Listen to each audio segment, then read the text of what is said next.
Hello to the pessimistic, optimistic, and everyone in between. My name is Connor Philippine. Welcome to the Minnesotan Sports Podcast.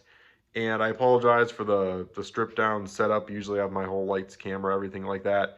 But just recording this on my phone because I wanted to give just a really quick breakdown of everything the Vikings did in the first day of free agency here today. And it probably will end up being the most eventful day in free agency in terms of the number of legit, impactful players that we sign in one day, especially considering we're hoping that a Justin Jefferson extension is coming soon, which would eat up pretty much the majority of the cap. And even then, we'd probably have to cut Harrison Smith at that point to make that happen, which I expect us to. But multiple things happened today, a few big ones.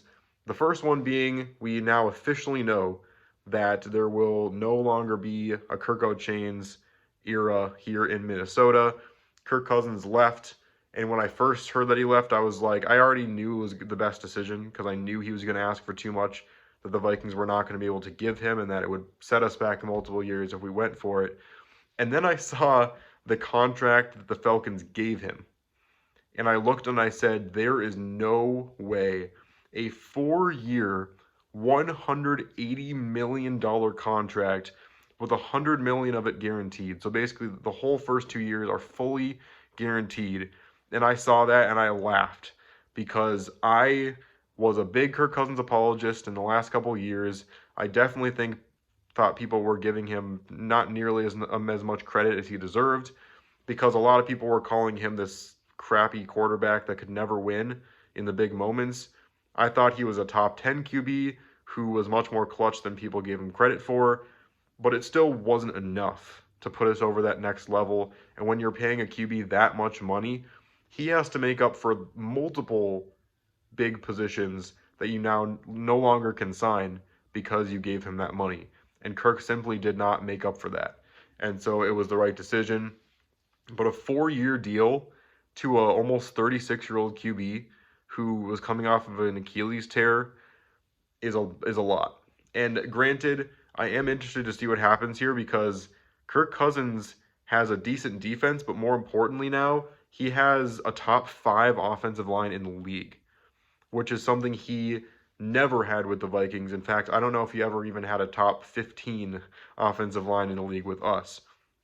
And so I'm really looking forward to seeing how that plays out because there are so many times when a bunch of people, me included at some points, were saying, oh man, if Kirk Cousins just had a good offensive line, he would do even more damage and be almost an elite quarterback. And I kind of fell off from that mindset for a while, but I am interested to see how that goes. Because now Kirk Cousins will throw the ball to guys like Kyle Pitts, Drake London, and he's got a good running back in Bijan Robinson. It could end up being a solid pairing for Kirk Cousins with that offensive line help. And I think that makes the Falcons the top team now in the NFC South. And with how bad that division is, I definitely think they're going to win that division this upcoming year. But now to the things that the Vikings actually did to improve our team. I'll do more stuff about what Kirk Cousins' departure means for the Vikings in terms of drafting and everything like that later on as the draft gets closer.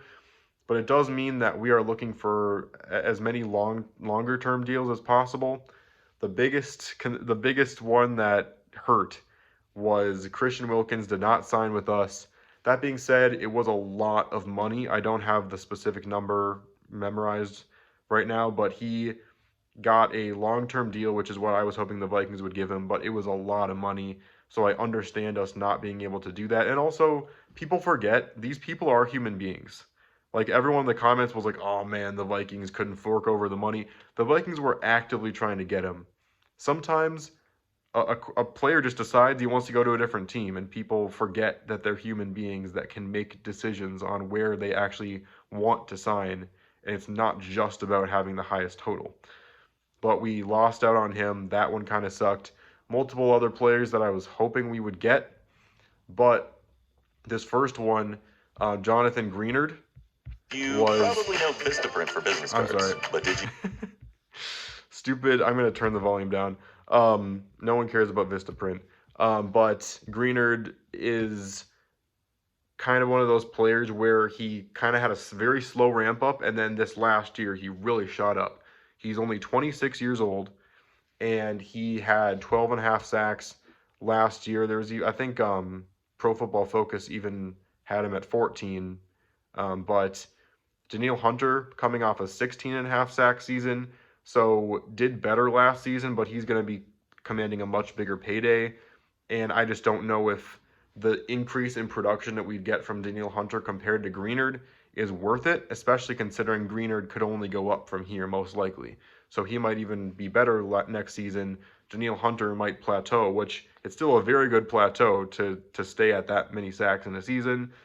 But especially the way Brian Flores is commanding this defense, I feel like that margin between a very good edge like Greenard and a borderline elite edge like Hunter, I feel like that distance between the two gets shortened by the blitz heavy packages that Brian Flores brings forward. You don't necessarily need an elite edge with this style of defense, especially with the linebackers that we also gained, which I'm going to talk about here. But really excited about Jonathan Greenard. Had a really good season. He's really young, so he might have a really solid future, and it's a 4-year deal, which means it sets us up well for keeping him around in the future as we try to build a better team once again.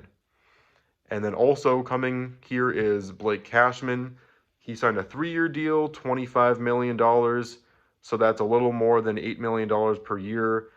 And I honestly think this is an amazing move for the kind of guy that he is. I think he honestly, brings the same level of value, if not more, than Aaron Hicks. Actually, a good deal more. And Aaron Hicks recently now just signed a deal for I think about $5 million a year with another team. So we're gaining our level of value there at the linebacker position, which again, in a blitz heavy package like Brian Flores has, that can definitely be very valuable. He is a Minnesota native, grew up in Eden Prairie, and played for the Gophers. And so that's a really cool homecoming. And again, this is a guy that I feel like will really strive or thrive under Flores' defensive strategies. Finally, we have Miami Dolphins former linebacker Andrew Van Ginkel. This is the only one so far, the only free agent that I've gotten right so far.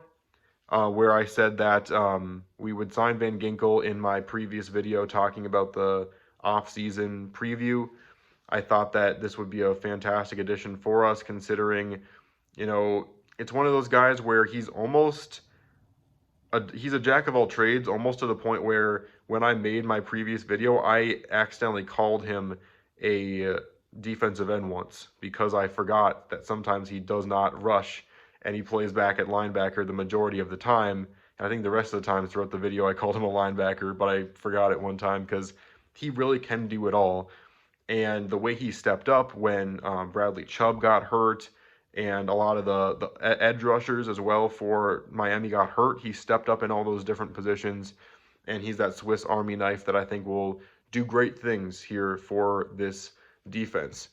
And so those are the majority of the moves. We made a couple. We re-signed Quisenberry and Brando, which it's kind of funny because people in the comments were saying, "Oh my gosh, what are we doing? We're signing these guys." Like, relax. We signed them. We signed some very solid backup O linemen for backup lineman money. Like, people see us pick up a guy that's not necessarily going to be starting caliber, and they assume that we're somehow rolling with them as our starter, and it's just not the way it works. Teams are allowed to sign backup guys for depth all the time, and not every move is going to be a splash move. We have a decent team around us right now. So now the next step obviously is deciding, okay, who are we going to go with for a bridge QB? Right now we're in talks with Sam Darnold as one of the main guys that we could potentially get. We could potentially trade for a couple others, but right now it could honestly be Jimmy Garoppolo or Sam Darnold, which I just don't know. I was hoping that we would be able to get Brissett, but then he signed, I can't remember, he signed with the Patriots, which he'll be a good bridge QB for whoever the Patriots end up drafting. which I'm assuming it'll be one of the top 3 guys, but it depends. Maybe the Vikings will trade up still. I certainly hope they do, but we'll see what happens there. Either way, the Vikings hopefully will be able to get J.J. McCarthy or some other young QB in this draft, and maybe Sam Darnold will be that replacement for him. Doubt we'll trade for a guy like Justin Fields or something like that, but there's a lot of things that could still happen, and in the next couple days we'll break down all of it. But this will probably be the biggest day in terms of overarching multiple guys that are reliable, everyday starters that we're going to be signing in one day like this. Because now all of a sudden, looking at the cap situation, we're very close now to that cap ceiling, which will probably end up clearing some space by getting rid of Harrison Smith. I still feel like we'll definitely do that.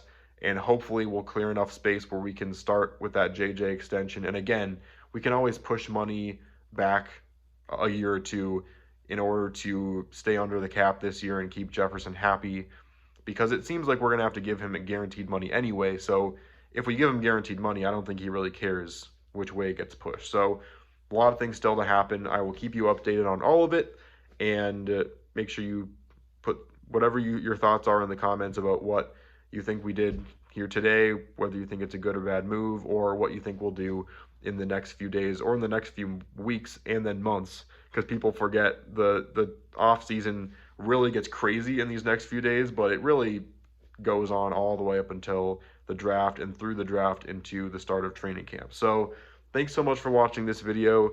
Please like and subscribe, and I'll see you on the flip side.